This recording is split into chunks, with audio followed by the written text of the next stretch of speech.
شب عروسیمه، خیلی استرس دارم به خاطر ما.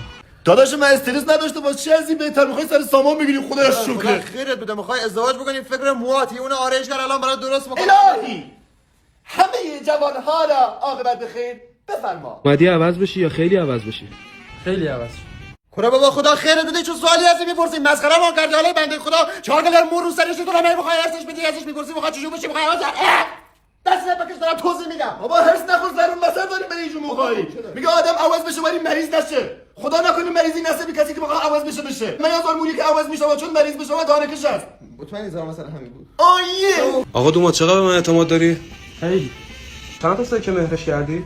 بابایی به تو اعتماد کرده و ریدی توشی. 4 گله هم که داشت ریدی تو، اونم تراشیدیش. چه کردی؟ بابا ریدی تو اعتماد یارو تا روزی که زنده باشه نمیتونه به چشاش هم اعتماد بکنه. همین چیزا باعث میشه اعتماد آدم‌ها بره. برش کچرش کردی تو واسا. قربون تو برم من. تو واسا وای زدی رو سر برای کف بزنی اونجا هیچ کی نمیتونه تو قدم روش راه بره. انقدر صاف و سرکاری کردی. اصلا برای خراب کردی. رنگ غیرت زدی رو لالا کام بگو خدای مسخره تو جزا برای کردی.